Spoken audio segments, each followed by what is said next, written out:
എല്ലാവർക്കും സുഖമാണെന്ന് വിശ്വസിക്കുന്നു. 2026 ഓഗസ്റ്റ് മാസത്തിലെ ഗ്യാസ് വില പൊതുമേഖലാ എണ്ണ കമ്പനികൾ പ്രഖ്യാപിച്ചിരിക്കുകയാണ്. ഓഗസ്റ്റ് മാസത്തിൽ ഗ്യാസ് സിലിണ്ടറുകൾ ഉപയോഗിക്കുന്നവർ ശ്രദ്ധിക്കേണ്ട വളരെ പ്രധാനപ്പെട്ട കാര്യങ്ങളാണ് ഈ ഒരു വീഡിയോയിൽ വ്യക്തമാക്കുന്നത്. വീഡിയോയുടെ വിശദാംശങ്ങളിലേക്ക് കടക്കുന്നതിന് കൂടുതൽ ആളുകളിലേക്ക് ഇൻഫർമേഷൻ എത്താൻ ഷെയർ ചെയ്യുക, ലൈക്ക് ചെയ്യുക, ഫേസ്ബുക്കിലൂടെ കാണുന്ന ആളുകൾ ഫോളോ ചെയ്യുക. വീഡിയോയുടെ വിശദമായ വിവരങ്ങളിലേക്ക് വരാം. പാചകവാതക വില പൊതുമേഖലാ എണ്ണ കമ്പനികൾ പുതുക്കി നിശ്ചയിച്ചു. 200 രൂപയുടെ ശരാശരി വില കുറവാണ് വാണിജ്യ സിലിണ്ടറിന് വരുത്തിയിട്ടുള്ളത്. കഴിഞ്ഞ മാസവും വാണിജ്യ സിലിണ്ടറിന്റെ വിലയിൽ കുറവ് വരുത്തിയിരുന്നു. സമയം വീടുകളിൽ ഉപയോഗിക്കുന്ന 14.200 തൂക്കം വരുന്ന ഗാർഹിക സിലിണ്ടറിന്റെ വിലയിൽ മാറ്റം വരുത്തിയിട്ടില്ല.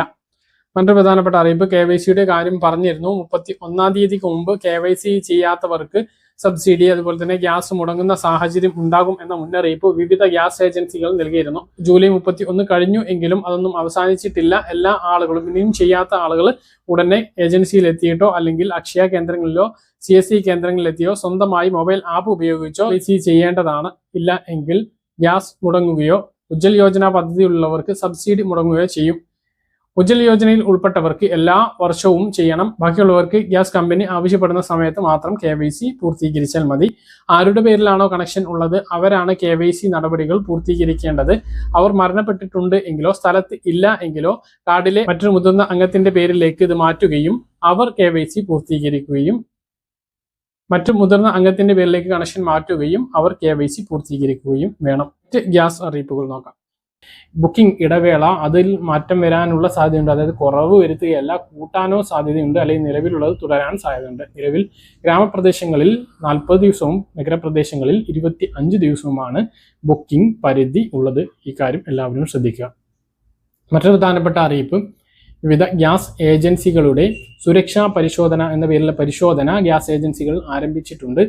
ഭാരത് ഗ്യാസിന്റെ പരിശോധനയുമായി ബന്ധപ്പെട്ട വീഡിയോ നമ്മൾ കഴിഞ്ഞ ദിവസം ചെയ്തിരുന്നു. ഇതിൽ പ്രത്യേകം ഇതിന്റെ കാര്യങ്ങൾ വ്യക്തമാക്കിക്കൊണ്ടൊരു നോട്ടീസും അതുപോലെ തന്നെ നമ്മൾ പരിശോധന പൂർത്തിയാക്കിയതിനു ശേഷമുള്ള സർട്ടിഫിക്കറ്റും പിന്നെ നമ്മൾ അതിന് പരിശോധനക്കായി അടക്കുന്ന തുകയുടെ റെസീറ്റും നമുക്ക് ലഭിക്കുന്നുണ്ട്.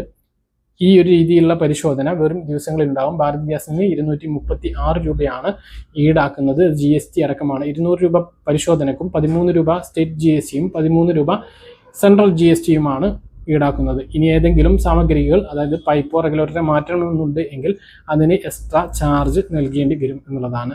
മറ്റൊരു പ്രധാനപ്പെട്ട കാര്യം, വീട്ടിൽ PNG കണക്ഷൻ എടുത്തിട്ടുള്ളവർ അതായത് പൈപ്പ് ലൈൻ ഗ്യാസ് കണക്ഷൻ എടുത്തിട്ടുള്ളവർ LPG കണക്ഷൻ ക്യാൻസൽ ചെയ്യണമെന്ന് കേന്ദ്രം പറഞ്ഞിരുന്നു. അത് ഇനിയും ചെയ്യാത്തവർ ശ്രദ്ധിക്കുക, പിഴ വരാനുള്ള സാധ്യതയുണ്ട്. അതേസമയം വീട്ടിൽ PNG കണക്ഷൻ എടുത്തിട്ടില്ല, നിങ്ങളുടെ അടുത്ത പ്രദേശങ്ങളിൽ അതായത് നിങ്ങളുടെ വീടിൻ്റെ തൊട്ടടുത്ത് പൈപ്പ് ലൈൻ ഗ്യാസ് കടന്നു പോകുന്നുണ്ട് എങ്കിൽ അതിലേക്ക് മാറണമെന്നും കേന്ദ്രം നിർദ്ദേശിച്ചിട്ടുണ്ട്. പല കാര്യങ്ങൾ കൃത്യമായിട്ട് മനസ്സിലാണെന്ന് കരുതുന്നു. ഇതുപോലെ ഇൻഫർമേഷൻ ലഭിക്കാൻ ചാനൽ സബ്സ്ക്രൈബ് ചെയ്യുക, ബെൽ ഐക്കൺ എനേബിൾ ചെയ്ത് വെക്കുക. മറ്റൊരു വീഡിയോ കാണാം. ബൈ.